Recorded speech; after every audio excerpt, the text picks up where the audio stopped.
जो बैठे हुए हैं, मेरा क्रांतिकारी जय भीम, जय भीम, जय भीम, जय भीम। तीन जो शब्द हैं ये भगवान बुद्ध के हैं। तीन शब्द हम बुरा मानते हैं, किसी को रोटी नहीं देते हैं, है कि नहीं है? तो तीन शब्द भगवान बुद्ध ने दिया है। तीन शब्द बड़ा अनमोल शब्द है। तो हमें भगवान बुद्ध के बताए हुए रास्ते पे चलना है। अभी ये धनुष जी बहुत अच्छे से विस्तार से बताए हैं कि हमारे महापुरुषों ने कितना काम किया है। तो महापुरुषों की विचारधारा हमें चलना है और महापुरुषों के बोलने से काम नहीं चलेगा। यहाँ पे चाहे मैं जितना भी बता के जाऊंगी तो शायद वो 2 दिन के बाद आप भूल जाओगे। वो पतली पतली किताबें आती हैं हमारे महापुरुषों की, वो आप किताब पढ़िए, क्रांति आएगी। जिस दिन वो आप मन से किताबें पढ़ेंगे वो दिन देखिए आप रात में नींद नहीं आएगी कि हमारे महापुरुषों ने कितना संघर्ष किया था। अभी धनु जी ज्योतिबा राव फूले के बारे में बताए हैं। ज्योतिबा राव फूले के टाइम में नहीं बहुत स्थिति खराब थी। उन्होंने कितना संघर्ष किया होगा कि उन्होंने शिक्षा का द्वार खोला। पहले किसी को पढ़ने का हक नहीं था, महिलाओं को क्या पुरुषों को भी हक नहीं था। लेकिन ज्योतिबा राव फूले और माता सावित्रीबाई फूले, पहले तो माता सावित्रीबाई और ज्योतिबा राव फूले का जब शादी हुई थी तो माता सावित्रीबाई मात्र जो कि 9 साल की थी, वो भी पढ़ी लिखी नहीं थी और उन्होंने पढ़ाने की कोशिश करी, पढ़ाई और खुद संघर्ष करके पढ़े और अपना घर भी छोड़ दिए मनुवादी के कारण कि मनुवादी नहीं चाहते थे कि ये लोग पढ़े लिखे आगे बढ़ें। तो उन्होंने इतना संघर्ष किया। 1848 में उन्होंने पहला विद्यालय महिलाओं का खोला था और उस समय जो कि कोई नहीं आता था पढ़ने, वो घरों घरों में जा करके एक एक महिला को एक एक बच्ची को नहीं वो निकालने की कोशिश करती थी। लेकिन लोग दरवाजे बंद कर लेते थे, कहते थे कि ये हमारी बेटी बहू को खराब करने आई है। तो उन्होंने बहुत संघर्ष किया और लोग उनके ऊपर गोबर कीचड़, जब वो स्कूल जाती थी ना तो वो एक साड़ी पहन के जाती थी, एक जो है कि लेके जाती थी। वो जब स्कूल में पहुंचती थी तो वो साड़ी बदल के वहाँ पढ़ाती थी और जब पढ़ा लेती थी तो वही कीचड़ वाली साड़ी वो पहन के घर आती थी। तो उन्हें पढ़ाई के महत्व बहुत अच्छी चीजें हैं और मैं कहूँगी कि आप लोग पढ़ाई पे ज्यादा ध्यान दीजिए, क्योंकि सारी आप लड़ाई शिक्षा की बात दौलत जीत सकते हैं। और ये अपना पूरा इतिहास उठा के देख लीजिए, अगर बाबा साहब शिक्षित नहीं होते तो शायद ये लड़ाई नहीं लड़ पाते। तो वो शिक्षा की बात दौलत लड़ाई लड़ी है। सबसे बड़ी हमारी मजबूती शिक्षा है। और जो अभी वोट की बातें हुई, बाबा साहब ने वोट का अधिकार आप लोग को दिया, इस देश का समानता का अधिकार दिया। बाबा साहब ने कमजोर करी उठाया था क्योंकि महिलाओं को कभी मौका नहीं मिला था। आज तो हमारी महिलाएं कुर्सियों पर बैठी हैं, अच्छी अच्छी साड़ियां पहनी हैं। ये महिलाओं का हक बाबा साहब ने दिया है। तो आप लोग जागिए नींद से। कहीं भी कोई भी चर्चा होती है तो आप लोग घरों से बाहर निकलिए, क्योंकि आपको संविधान में किताबी हक मिल गया है लेकिन अभी दिमागी हक नहीं मिला है। तो हमें अपने आप को, ये जो कि मेरा मायका है, यहाँ पे मेरे भतीजे हैं, भाई हैं, चाचा हैं, मुझे यहाँ पे नहीं छोड़े कम से कम 35 साल से ज्यादा हो गया है। तो मुझे आज यहाँ पे नहीं इतनी खुशी मिल रही है ये जो है कि देख के कि यहाँ पे कुछ बदलाव हो रहा है। तो जीवन में बदलाव हमको लाना है। अगर हम बदलेंगे तभी हमारे बच्चे बदलेंगे। बाबा साहब की बातें हम करते हैं। बाबा साहब ने जो बोया था आपने काट लिया, लेकिन आप क्या कर रहे हो? अपने बच्चों के लिए क्या कर रहे हो कि आपके बच्चे आगे चल के क्या बनेंगे? आप लोग को खूब पता है कि नशे से नहीं, बाबा साहब ने भी कहा था कि आप लोग नशे से दूर रहिए। जब नशे से दूर रहेंगे तभी आपका वातावरण ठीक रहेगा, आपके बच्चे ठीक रहेंगे, पढ़ाई में उनका मन लगेगा। लेकिन अगर आप नशे में आएंगे, घर में लड़ाई झगड़ा करेंगे, तो उस पे बच्चों पे बहुत बुरा असर पड़ेगा। ये आप हमेशा सोचिए। पहले के मुकाबले अब कोई इतनी दिक्कत नहीं है। जैसे धनु जी ने बताया कि बाबा साहब ने कितने संघर्ष से पढ़ाई पढ़ी थी। उनको स्कूल में नहीं घुसने दिया जाता था, उनको जो है कि बाहर बैठाया जाता था पढ़ने के लिए, उनको पानी नहीं पीने दिया जाता था, चपरासी पानी पिलाता था। और जिस दिन चपरासी नहीं आता था तो वो प्यासे घर चले जाते थे।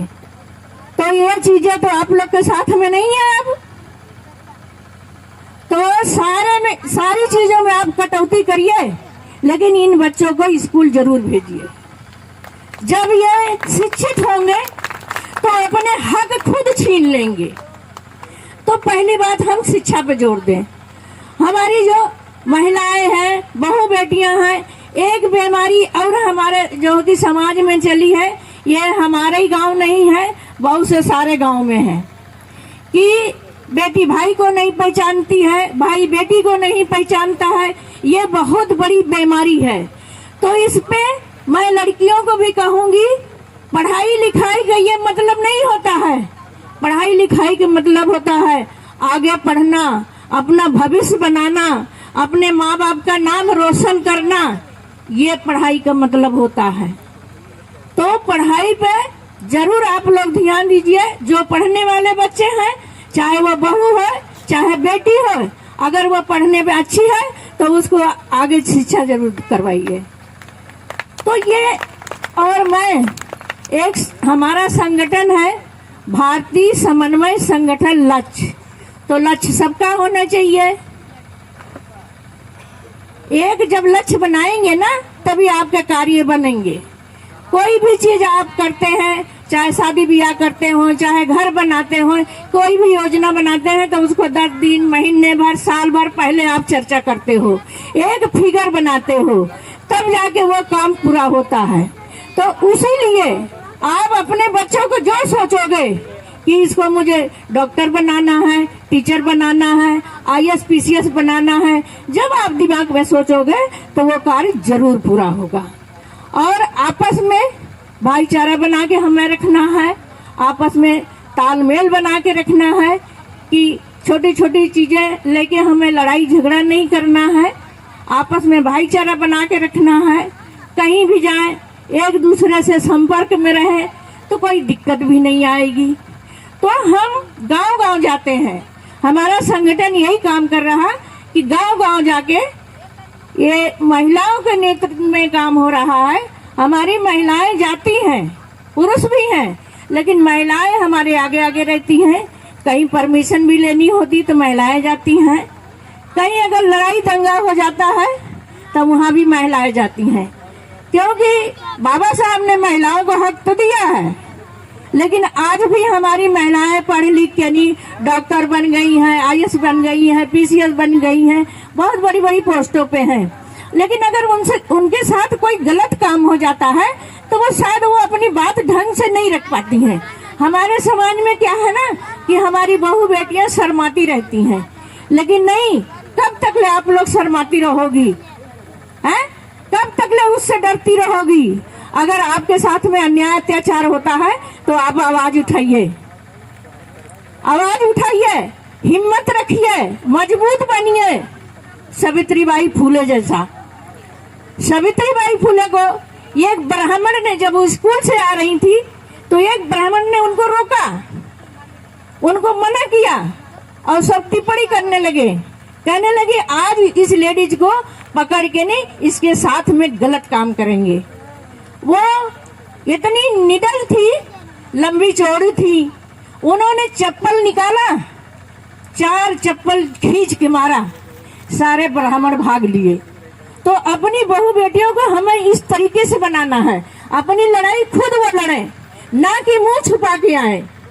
तो हमारा संगठन यही काम कर रहा कि महिलाओं को आगे कर रहा है, महिलाएं हमारी आगे निकले।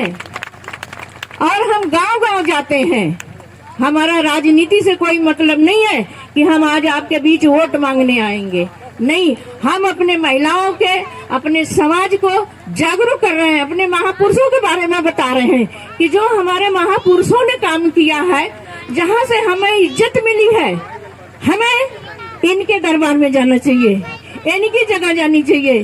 करोड़ों देवी देवता हमारा उद्धार क्यों नहीं करे? इसके पहले तो हम कहते हैं कि हमारे पूर्वज ने ऐसे पूजते आए थे, हम भी वही कर रहे हैं। अरे पूर्वज के क्यों लेके बैठे हो? पूर्वज तो आपके एक कपड़े में जो कि 6-6 महीना गुजार देते थे, फटे कपड़े हो जाते थे, दूसरे कपड़े खरीदते थे। आज जो कि आपको 4-4 साड़ियां रखी होंगी, 4-4 पैंटें रखी होंगी, 4-4 आप पहन भी रहे होंगे। तो जब यहाँ पे बदलाव है तो यहाँ क्यों नहीं बदलाव है? यहाँ भी हमें दिमागी बदलाव करनी है, हमें किसी कुरीतियों में नहीं पड़ना है। जैसे हम अभी कह रहे थे करवा चौथ की बात है, करवा चौथ क्यों रखा गया है? महिलाओं पे थोपा गया है। हर कोई चीज महिलाओं को कमजोर बनाने के लिए बनाया गया है। महिलाएं हमारी भावुक होती हैं, भावुकता में आके वो काम करती हैं। तो हम महिलाओं से ये कहना चाहते हैं कि हमारे पुरुष भाई कहते हैं कि हमारी महिला नहीं मानती है, आप लोग ये कहिएगा कि हमारे पुरुष नहीं मानते हैं। ये हम उल्टा सोचना चाह रहे हैं, उल्टा मतलब कि बोलिए आप लोग कि हम छोड़ना चाह रहे हैं, हमारा पुरुष लोग नहीं छोड़ने दे रहे हैं। तो आप लोग इस चीजों से निकलिए। जब आप निकलेंगी तब अच्छा बुरा सोचेंगी। भाई आप मुंह ढाकिए, कहीं रास्ते में जा रही हैं, आपके साथ में घटना हो गई, आपने नहीं देखा, वो घटना करके भाग गया, तो अगर थाना पुलिस आएगी तो वो तो सबूत मांगेगी। तो आपने पहचाना नहीं, देखा नहीं, तो क्या बताएंगी? तो देखिए, इज्जत आंखों में होनी चाहिए, मुंह ढकने से नहीं इज्जत होती है। इज्जत जो है ना आंखों में होनी चाहिए, शर्म आंखों में होनी चाहिए। ये नहीं कि सारा मुंह ढांक लिए, सर ढांक लिए, उसी में सारी इज्जत है। तो ये संगठन यही काम कर रहा है कि जो बाबा साहब ने महिलाओं को अधिकार दिया था, उसी बेस पे ये काम कर रहा कि हमारी महिलाओं को कभी मौका नहीं मिला है। ये संगठन यही काम कर रहा है कि महिलाओं को आगे किया है। महिलाएं हमारी बात करना सीख जाए, अपनी लड़ाई खुद लड़ ले, बहू बेटियों को समझाए। जब महिला 24 घंटे इन बच्चों के साथ में रहती है, तो शायद वो जब पढ़ेगी, लिखेगी, आगे निकलेगी, बाहर निकलेगी, तो शायद अपने बच्चे को अच्छी शिक्षा देगी, अच्छा रास्ता बताएगी। तो बाबा साहब का इतिहास कुछ दिनों तक ले ठहर सी गया था, और मनुवादी तो ये बना लिया था कि बाबा साहब का इतिहास दबाने के लिए। लेकिन मानवर कांशीराम आए, मानवर कांशीराम ने बाबा साहब की एक किताब पढ़ी थी, और एक रात में 3 बार उस किताब को उन्होंने पढ़ा। 3 बार पढ़ने के बाद मानवर कांशीराम ने नौकरी को इस्तीफा दे दिया। आजकल किसी को नौकरियां मिल नहीं रही हैं, लेकिन किसके लिए? वो पूरे समाज के लिए। उन्होंने शायद मानवर कांशीराम नहीं आते तो शायद बाबा साहब का इतिहास, ये जो हमारा जय भीम के नारे लगते हैं, शायद ये नहीं लगते, ये दबे रह जाते। जो 4-4 बार सरकारें बनी हैं, ये नहीं बनती। मानवर कांशीराम ने बीएसपी को पैदा किया।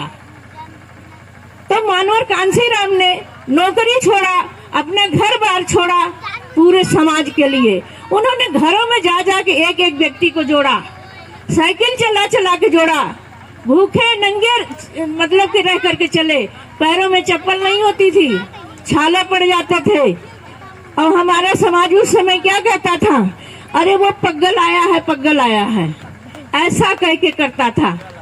है तो हमारे महापुरुषों ने जो काम करके गए हैं, हमें उनके विचारधारा को आगे बढ़ाना है और हम अपने महापुरुषों के हम बताएंगे अपने बच्चों को, किसी और ने नहीं बताएंगे।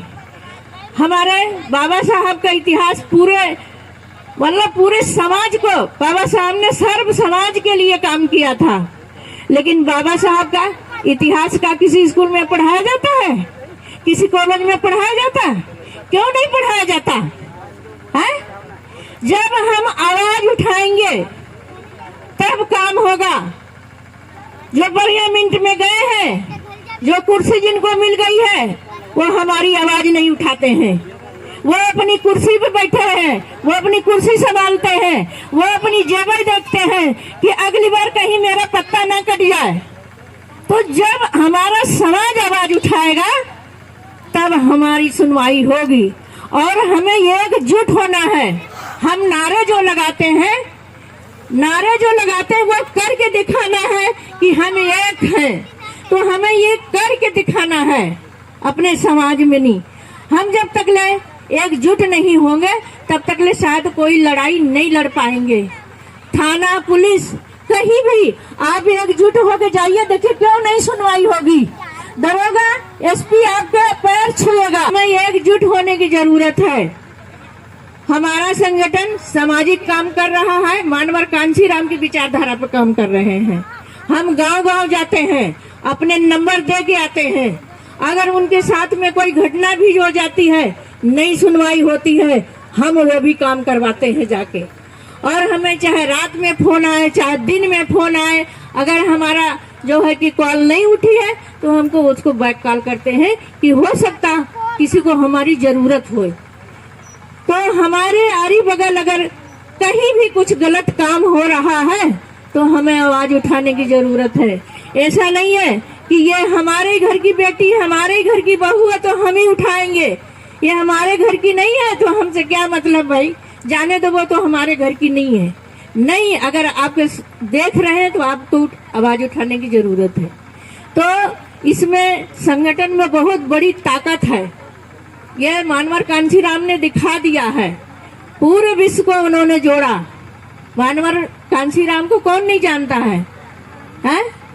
बाबा साहब को कौन नहीं जानता है? सारे देवी देवता भारत में ही पैदा हुए हैं, विदेश में नहीं है। वही जो हमारा समाज अंधविश्वास में पड़ा है, तो विश्वास जो है कि विदेश में तो नहीं कोई देवी देवता पूजते हैं, तो क्या वहाँ इंसान नहीं है ना? तो क्या यहीं पे सारे देवी देवता पैदा हुए हैं? हमें अंधविश्वास में ढकेला जा रहा है जबरदस्ती। कहते हैं शूद्रों को जो है कि धन रखने, संपत्ति रखने का अधिकार नहीं है। अगर वो कमाता है तो उसे छीन लेना चाहिए। छीनते कैसे हैं? इसी तरीके से छीनते हैं कि आज आप ऐसा करोगे तो आपका जो है कि भला होगा। हम भी अपने बच्चे का पेट भी काट के उसको चढ़ा आएंगे, लेकिन अपने बच्चों को नहीं खिलाएंगे, क्योंकि वो चीजें हम शायद अपने बच्चों को देंगे तो हमारे बच्चे स्वस्थ बनेंगे।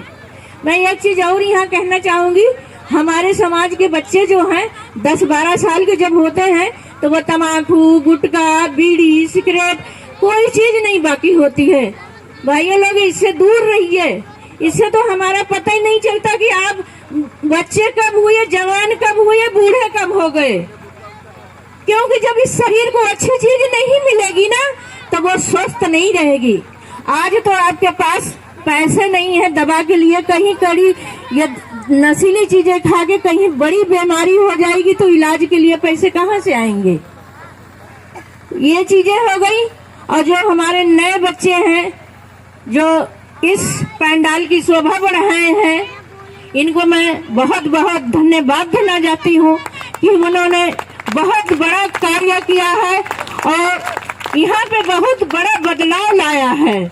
तो आप लोग इसी तरीके से बदलाव लाइए। हमारा समाज जो है कमारा समाज है, रोज कुआं खोदता है, रोज पानी पीता है, लेकिन महीने में आप लोग एक दिन टाइम निकालिए। ये जो छोटे छोटे बच्चे हैं ना, एक पारी बांध लीजिए कि शाम को इनको बुला के 1 घंटा, आधा घंटा टाइम शायद इनसे बुला के भी बात कर लेंगे 10 मिनट ना, तब भी ये बच्चे पढ़ने बैठ जाएंगे, क्योंकि आपका बहुत बड़ा असर पड़ेगा। तो इसी तरीके से हमारा समाज जागरूक होगा और मैं चाहती हूँ यहाँ पे प्रोग्राम होते रहे। मुझे बहुत अच्छा लगा यहाँ से बाबा साहब का प्रोग्राम सुन के, कि मैं तो यहाँ जब से ये खरसाहन छोड़ी हूँ, अपना इनिसपुर गांव छोड़ी हूँ, जब से मैं शहर में गई हूँ, तब से बाबा साहब के कारवा में हमेशा शामिल रही और हमेशा काम करती रही। जब मेरे बच्चे छोटे छोटे थे, शायद जब तक ले मेरे हाथ पैर चलेंगे तब तक ले मैं अपने समाज को टाइम देती रहूंगी। तो बहुत सी सारी बातें हैं। मेरी माताएं बहनें, आप लोग इस चीज को जरूर, भाई आप लोग इस चीज को जरूर सोचिएगा कि आप नशे से दूर रहिए। नशा जो है अच्छे अच्छे लोगों को खराब कर देता है, राजा महाराजाओं को बर्बाद कर दिया है। तो आप जब नशे से दूर रहेंगे तो आपका स्वास्थ्य ठीक रहेगा, आपके परिवार ठीक रहेंगे, आपके घर का वातावरण ठीक रहेगा, आपके बच्चे जो है कि पढ़ने में मन लगेगा। तो बहुत सी सारी बातें हैं। बाबा साहब के 2 लाइन मैं सुनाना चाहूंगी। मेरी आवाज तो नहीं ठीक है, थोड़ा सा पानी दे दीजिए तो मैं 2 लाइन में सुनाना चाहूंगी। लहर लहर लहरायो लिखनिया लहरिया मारियो, ओ लहरिया मारियो, हमरे बाबा साहब की लिखनिया लहरिया मारियो, बाबा साहब की लिखनिया लहरिया मारियो, लहर लहर लहरायो लिखनिया लहरिया मारियो, हमरे बाबा की लिखनिया लहरिया मारियो। जाय के लिखनिया जब लंदन में पहुंची, लंदन में हो बाबा साहब हक अधिकार दिलाई गए हो, बाबा हक अधिकार दिलाई गए हो। इसी के साथ मेरा सभी लोगों को जय भीम, नमो बुद्धाय, जय संविधान।